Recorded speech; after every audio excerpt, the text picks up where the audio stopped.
할렐루야. 한 주간도 주 안에서 평안하셨습니까? 가정의 날, 각 가정마다 개인마다 부부끼리, 부모 자식 간에 모두 행복하셨습니까? 아멘, 아멘. 가정의 날, 어린이날도 보냈고 이제 어버이날도 보냈고 스승의 날 보내고 이제 부부의 날 둘이 하나 되는 21일, 5월 21일 날 부부의 날이죠. 부부의 날을 이제 우리가 앞두고 있죠. 5월달 참 가정의 달 참 중요한 달입니다. 교회보다 가정이 먼저인데 이 가정이 우선 행복해야 돼요. 가정이 행복해야 교회도 행복하고 직장도 행복하고 나라 민족이 행복한 겁니다. 행복해야 돼요. 행복해야 돼요. 제가 이제 공무원 연금을 받다 보니까요, 한 달에 한 번씩 공무원 월간지를 제가 받아보게 됩니다. 특히 5월달 되면은요, 가정에 관한 그런 이야기가 많이 있어요. 이번에도 어김없이 5월달 가정의 달을 맞이해서 귀한 말씀이 있어서 제가 소개를 합니다. 사회복지사며 전국 어르신 사랑 연구 모임 대표로 계신 유경 씨가 글을 썼는데요. 이분이 전국적으로 강의를 다니고 계십니다.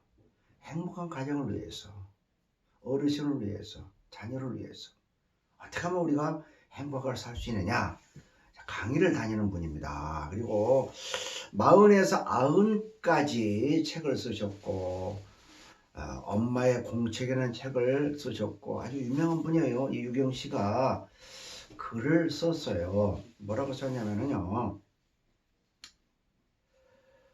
가정에서의 행복은 소통에서 찾아간다. 소통. 위에서부터 밑에까지 소통. 이 소통이 잘 되냐 안 되냐.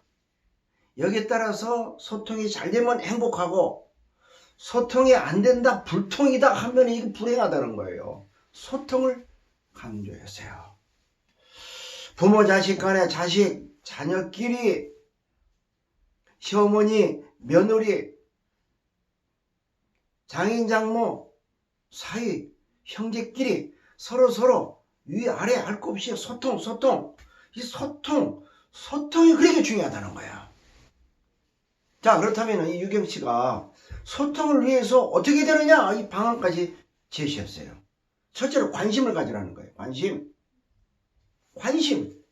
소통은요 금방 전화한다고 되는 게 아니에요. 수시로 전화하고 수시로 안부를 묻고 작은 선물이라도 좀 주고 돈 많이 들어가는 게 아니에요. 봉투 큰 거 주라는 게 아닙니다. 조그마한 거. 음식을 만들면 가까이 있으면 좀 갖다 드리고 먹어봐라. 와서 먹어라. 핸드폰 문자 보내는 거. 아주 작은 선물. 아주 작은 것에서부터 관심을 가질 때 소통이 잘 된다는 거예요. 관심이 중요한 거예요. 제가 과거에 부부의 날 전에 이제 4월 13일 날 결혼기념일이기 때문에 제가 장미를 결혼기념일 때 저희 아내한테 선물로 줬어요. 장미 결혼기념일 때 백송이 모처럼 백송이를 주니까요. 이걸 왜 가져왔냐 현금으로 가지고 왜 장미 쓰잘데없는 장미 백송이를 가지고 가냐 이거예요. 저는요 그때 처음이자 마지막이에요. 요즘 장미 생각도 안 해요. 장미를 보면은 잘라서 삽목하려고 그래요. 나이가 먹으니까 뭐 장미 백송 이런 게 아니라 삽목, 장미 잘라서 삽목하는 게 더 재미있으니까 내가 잘라줘요. 장미를 잘라주면 그거 삽목하거든요. 뿌리 내리고 꽃이 피는 걸 더 좋아해요. 그걸 해줍니다. 관심이에요. 관심. 아내가 뭘 좋아하느냐 남편이 뭘 좋아하느냐 그 관심을 갖는 거예요. 관심. 아주 작은 관심 속에 감동이 되고 소통이 된다는 거예요. 자, 소통을 위해서는 또 뭐냐? 관심을 가지고 두 번째 뭐냐? 잘 듣고 잘 들어야 된다. 듣고 들어야 된다는 거, 듣는 거, 이 중요하다는 거, 듣는 거 잘 들어야 돼요. 노인 양반들은 저도 이제 그런 것이 좀 나타나는데 자꾸 어르신들은 자꾸 말을 하시려고 그래요. 자기 경험담을 자꾸 얘기해 주려고 그래요. 근데 젊은 사람들은 싫거든요. 다 아는 내용 두 번, 세 번, 재탕, 삼탕을 다 한 건데 또 얘기한단 말이에요. 이 나이 드신 분들은요, 저도 조시을 많이 하는데 자제를 많이 해야 돼요. 자제. 또 말하는데요, 잘 듣고 또 들어야 되는데 이 말을 하는데 딱 끊어버리는 사람이 있어. 상대방 말을 열심히 하는데 쫙 잘라가지고 들어가는 거. 이게 아주 나쁜 거예요. 이 소통이 안 돼. 말하는데 잘라. 중간에 말을 끊어. 안 된다는 거예요. 잘 듣고 또 듣고 좀 말하는 걸 자제하고. 여자분들은요, 집에 있는 분들은요 답답하거든요. 여자분들은 하루에 말을 많이 해야 되는데 의학적으로 규명이 됐잖아요. 말할 상대가 없잖아요. 남편이 누르면 말하고 싶어서 여보 오늘 부장님 사장님이 괜찮았어? 점심 뭐 먹었어? 다 물어본다는 말이에요. 근데 남편은 지겨운 거야. 왜 회사에 있던 일을 집에 오면 또 물어보냐예요. 별로 좋은 일도 아닌데 참 물어. 그러니까 여자는 말하고 싶어서 물어보는데 남자는 또 피곤해서 집에 오면 또 조용히 있고 싶은데 너 물어본다 이거요. 듣고 또 들어야 되는데 이게 안 되는 거야. 관심을 갖고 듣고 들어야 되는데 이게 안 되니까, 소통이 안 되니까 이게 문제인 거예요. 서로 힘들어. 유경 씨는요 또 이런 얘기를 했어요. 관심 가지고 잘 듣고 듣는다. 그 다음에 질문을 가끔 하라는 거예요. 이게 듣는 과정 속에 여보 그래? 그래요? 어머님 그래요? 그렇군요. 나라도 그렇게 생각할 수밖에 없는데 이게 자꾸 관심을 가지고 듣고 듣는 중에 질문을 조금 해야 소통이 되는 거지. 가만히 눈 감고 묵상한단 말이에요. 어머님 말씀하시옵소서. 눈 감고 있어. 소통이 아니야. 아내가 뭐 얘기하면은 TV 켜놓고 TV 보고 있어. 야구 경기 보고 있단 말이야. 이게 안 된다는 거야 이게. 저희 사모는요 가끔 이야기를 하다가 제가 체크를 안 하면은요 저희 사모가 나를 체크해요.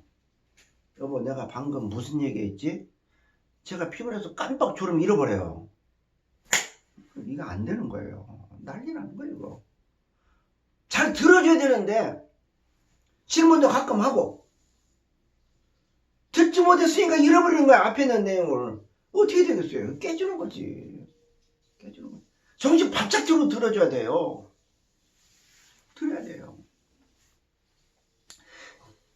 서로 관심 있게 잘 들어주는 거, 질문을 가끔 던지는 거, 이거 소통의 지름길입니다. 소통의 기술입니다. 대충 듣지 말고 진정으로 진지하게 얘기를 듣고 질문도 하고 그 입장에서 생각해주고 서로 이야기를 나눌 때 소통이 된다. 소통이 된다. 할렐루야. 할렐루야 할 필요는 없는 거예요. 이거. 할렐루야 할 필요는 없어요. 이걸 상식적으로 알아야 돼요. 들어주는 척 하지 말라 이게요. 진지하게 상대방을 생각하면서 그 상대방 입장을 생각하면서 하라는 거예요. 또 중요한 게 하나 있습니다. 유명 씨가 딱 이런 걸 얘기했어요. 전제 조건이 있다. 소통 기술의 전제 조건을 얘기했습니다. 주의할 점을 딱 얘기했어요. 다름과 틀림을 구분해라. 다르다. 틀리다. 이걸 잘 구분하라는 거예요. 다르기 때문에 틀렸다고 하는 거 이거 위험하다는 거예요. 우기지 말고 싸우지 말라는 거예요. 내 입장에서 생각하면 이렇게 얘기할 수도 있어요. 저 사람 입장에서는 저렇게 생각할 수 있습니다. 저 사람이 생각하는 거 그 입장에서 얘기하는 것이 틀린 게 아니거든요. 다른 것뿐이죠. 이쪽에서 얘기하는 거 틀린 게 아니에요. 다른 것뿐이에요. 다른과 틀림을 혼돈하지 말고 인정해주고 서로 이해해주고 그럴 때 소통이 된다. 부부끼리 서로 다를 수 있잖아요. 틀린 게 아니에요. 부모 자식 간에도 다를 수 있어요. 틀린 게 아닙니다. 목사님 성도끼리 장로님 권사님끼리 다를 수 있어요. 틀린 건 아닙니다. 의견이 있습니다. 그걸 받아들이고 인정하고. 손자 손녀가 우리 집에 가끔 오잖아요. 할머니 할아버지가 조금 이제 얼굴색이 좀 이상하면 벌써 아이들이 알아요. 할머니 할아버지 뭐 무슨 일 있었어? 이래요. 대충 얘기하죠. 이 표정 관리를 잘 못할 때도 있잖아요. 사람 살다 보면 금방 하하하하 웃어요. 표정 관리 잠깐 못하면요 대뜸 알아요. 무슨 일이 있었구만. 그래 놓고 하나하나 따져요. 자, 그러면 할머니 할아버지 있었던 일을 내놓으라 이거예요. 내놓습니다.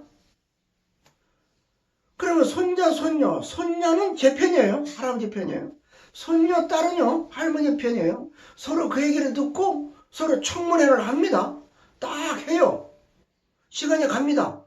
서로 자기들끼리 막 얘기하다 보면은 이게 맞을 수도 있네, 그럴 수도 있네, 틀린 게 아니네. 해결이 안 나. 해결이 안 난다는 것은 뭐냐? 서로 다른 생각을 가지고 그렇게 얘기했기 때문에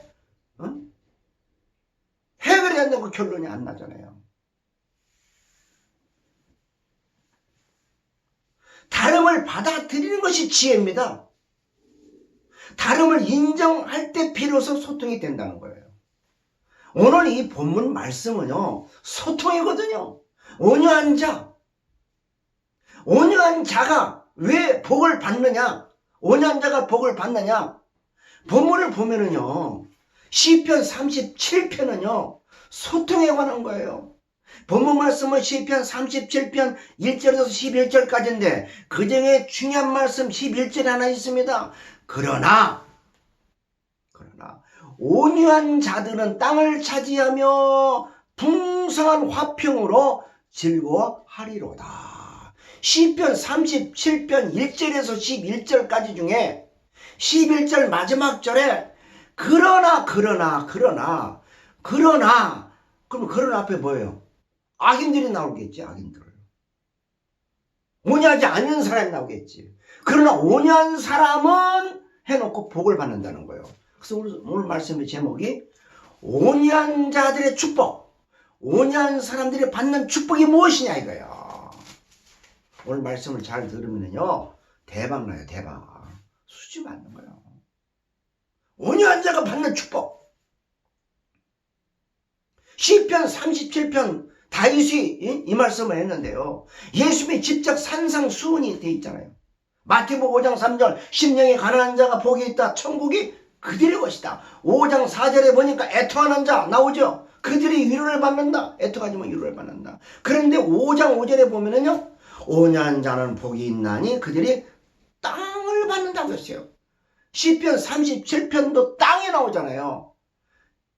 신약에 와서도 예수님이 땅을 갖다가 말씀하셨어요. 땅을 기업으로 받는다.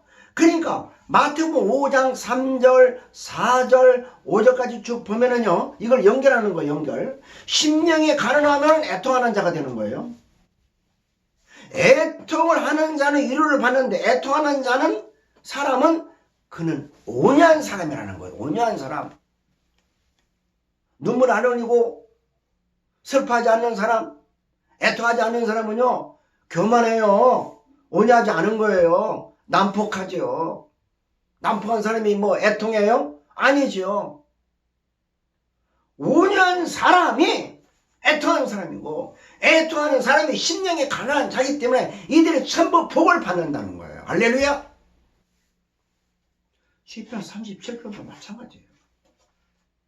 칼빈은요 이 온유하다 하는 걸 갖다가 종교개혁자 칼빈은 부드럽다, 부드러운 마음으로 사는 거, 노하기를 더디한다, 절제하는 생활, 절제를 잘하는 사람이 온유한 사람이다 이렇게 얘기했어요.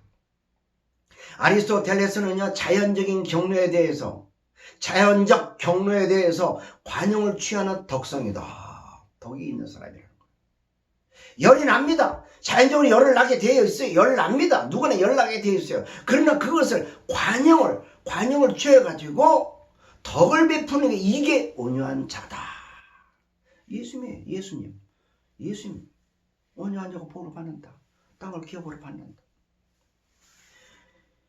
예수님이 온유하시기 때문에 천국의 주인이 됐고 십자가를 지셨고 십자가의 못을 박는 저들을 용서하라고 그랬잖아요.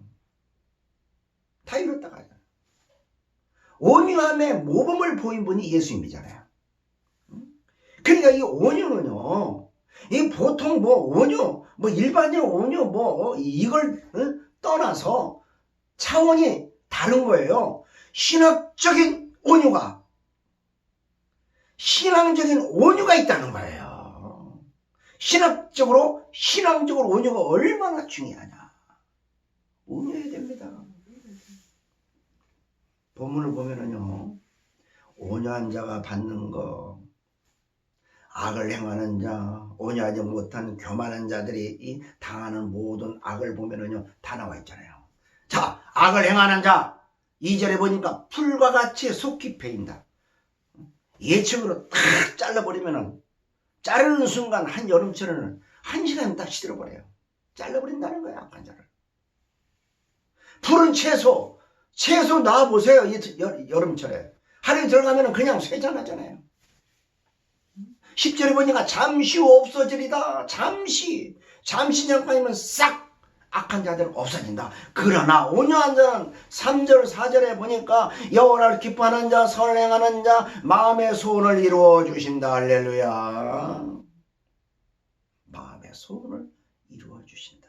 온유한 자는 내 의를 빛같이 나타내시며 내 공의를 정오의 빛같이 하시리라. 6절 7절에 보니까 형통하리라. 9절에 보니까 땅을 차지한다. 11절에 보니까 풍성한 화평도 풍성하대. 그냥 웃음꽃이 아침부터 저녁까지 그냥 가정이 피는 거예요. 온유한 사람이 모이면 웃음꽃이 아침부터 저녁까지 이 집 저 집 풍성하게 막 즐거워하는 잔치집이 된다는 거예요. 온유한 자, 온유한 가정. 어떻게 살아야 되느냐?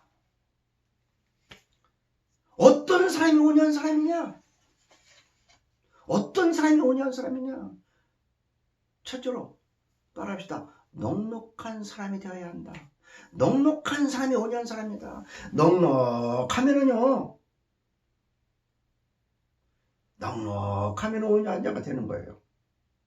본문 37편 1절에서 11절까지 불평하지 말라, 기뻐해라. 불평하지 말라 3번 나옵니다. 기뻐해라 1번. 조금 힘들고 못 살겠다. 그러지 말라 이거예요. 좀 어렵다고 나는 왜 이래 왜 하지 말라 이거예요. 기뻐해라. 불평하지 말라.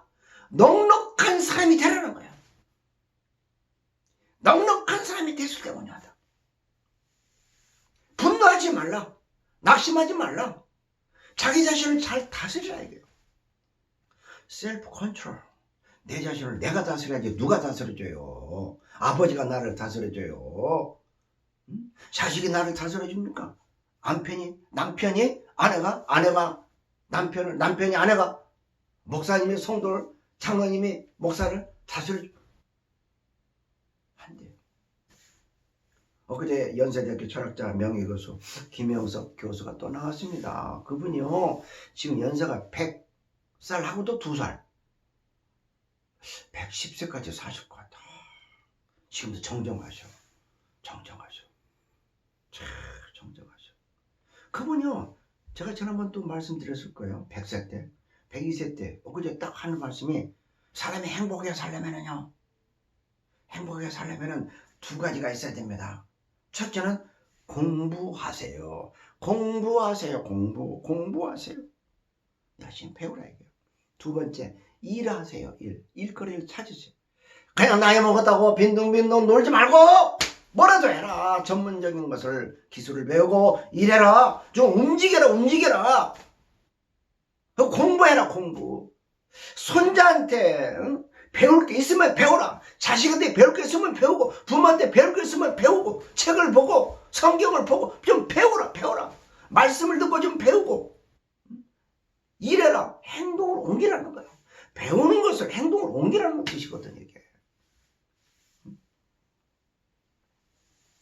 결국 김영석 교수는요 온유한 사람이 되라는 거예요. 넉넉한 사람이 되면 행복하다는 거예요. 넉넉한 사람. 넉넉한 사람. 두 번째 온유한 사람은 어떤 사람인가? 따라합시다. 여호와께 맡기는 사람이다. 넉넉한 사람은요, 여호와께 맡겨야 됩니다. 내가 뭘 벌어서 내가 잘나서 공부를 많이 했기 때문에 수양을 했기 때문에 내가 넉넉한 사람이었다 이게 아니라 예수 그리스도 여호와 하나님의 절대 전지전능 하나님께 모든 걸 맡기고 근심없동 털어내고 맡기고 사는 사람이 온유한 사람이 된다. 잘 보세요. 시편 37편 3절 5절 7절 9절 3절에 보니까 여호와께 의뢰하고 나오잖아요. 5절에 보니까 내 길을 여호와께 맡겨라. 7절에 보니까 여호와 앞에 잠잠하라. 하나님 앞에 잠잠하는 게 맡기는 거거든요. 가만히 있어요. 그냥 맡겨놓고 가만히 있어. 9절에 보니까 여호와를 소망하고 잠잠히 소망하고. 다시 말해서 불평, 불만, 원망하지 말고 맡겨라. 눈물 흘리지 말고 힘내라. 팔자 타령하지 말고 신세탄 하지 말고 억울하다 하지 말고 맡겨라. 넉넉한 마음을 가지고 여호와께 맡겨라. 요한복음 18장 11절에 보니까 여호와께서 베드로에게 이르시되 칼집에 꽂아라. 아버지께서 주신 잔을 내가 마시지 아니하겠느냐 하시니라. 예수님이 노마 군병들한테 잡혀갈 때 옆에 있던 베드로가 열받잖아요. 이 작가들이 예수님이 누군데 너희들이 예수를 잡아가 칼을 싹 뽑아서 막 죽이려고 했잖아요. 칼을 꽂으라는 거야. 예수님의 넉넉한 마음이에요. 예수님이 여호와께 모든 걸 맡겼어요. 십자가 고난을 다 받겠다. 기꺼이 받겠다. 주님의 뜻이라면 예스. 주님의 뜻이 아니라면 노. 여러분 온유한 자는 비겁한 자가 아닙니다. 온유한 자가요 바보처럼 고개 숙이고 도망가는 게 아니에요. 온유한 자는요 용감한 사람이에요. 나약한 게 아니에요. 가장 위대한 신앙 고백이 온유한 자입니다. 가장 위대한 능력이 온유한 자입니다. 할렐루야. 아버지께 맡기기 때문에 위대한 능력이 있는 것이고 아버지께 맡기는 이 온유한 자이기 때문에 용감한 자는 거예요. 왜? 아버지가 다 알아서 하시니까. 넉넉하고 맡기고. 마지막 37장 시편 37편 10절 보세요. 잠시 후에는 악인이 없어지리니. 잠시 후에 악인이 없어진다. 이게 뭐예요? 기다려라. 넉넉하게 여호와께 맡기고 그렇다면은 좀 기다려라. 너를 괴롭히는 자가 있어? 조금만 기다려. 내가 손볼게요. 너를 힘들게 한 사람 있어? 좀만 기다려. 내가 흔들어서 그걸 다시 만들어줄게. 내가 손해봤어? 억울하지? 좀 기다려. 다 회복시켜줄게. 민수기 12장 3절에 보니까 이 사람 모세는 온유함에 지면에 모든 사람보다 더하더라. 저는요 민수기 12장 3절을 보고 모세가 온유해? 이건 아닌데. 사람을 때려 죽인 모세가 온유하다고? 아닌데. 반석을 내려쳤어. 열받아가지고. 백성을 원망했어. 이게 온유한 거야? 분노 조절을 못한 모세, 혈기를 부렸던 모세, 백사가 넘는 죄에 구스 여자 첩을 또 취했네. 할 건 다 하네. 응? 첩까지 취했네. 이게 온유한 자야? 모세 형 아론도 얘기했을 거예요. 모세 누이 미리암이 야 모세야 야단 쳤을 거예요. 너 하나님이 종이 어떻게 그 나이에 출첵바가지 없이 구스 여자를 취해? 아닌 건 아니야. 어떻게 모세 내가 정신 나갔냐 이렇게 얘기했을 거 아니에요. 그런데 이상한 게요. 모세는 한마디 대응도 안 했어요. 모세는요 자기 형한테 자기 누나한테 누나 왜 그래? 내가 뭐 100세 된다고 뭐 내 나이가 어때서 사랑하기 딱 좋은 100세인데 이런 얘기 안 했잖아요. 잠잡고 있어요. 기다렸어요. 그러니까 하나님 어떻게 했어요? 모세는 가만 놔두고 미리암 자기 누나를 갖다가 문둥병을 딱 걸리게 만들었어요. 문둥병을 막 생기게 했어요. 문둥병 걸렸어요. 미리암이 문둥병 걸렸어요. 세상이 어떻게 이래요? 우리는 일생을 통해서 5년을 공부하고 있습니다. 고난을 통해서 인내를 배우고 있어요. 잠언서 15장 1절에 보니까 유순한 대담은 분노를 쉬게 하여도 과격한 말은 노를 격동하게 한다는 거예요. 과격한 말 하면 안 돼요. 유순한 말, 유순한 행동, 말 한마디 한마디를 주님 앞에서 한다고 생각했을 때 하면은요 복 받게 돼 있어요. 나와 상관이 하는 사람이 분노하면 그 책임은 누구한테 있다? 그 사람이 있다? 아니에요. 나에게 있다. 상대방 얘기할 때 그 사람이 화를 내서 나에게 책임도 있어요. 화를 내게 만들었잖아요. 나에게 화가 책임이 있어요. 때리는 자도 있고 맞는 자가 있는데요. 때리는 자가 잘못했다? 때려서는 안 되겠지만 맞는 자도 맞을 짓을 했으니까 맞는 경우는 있다.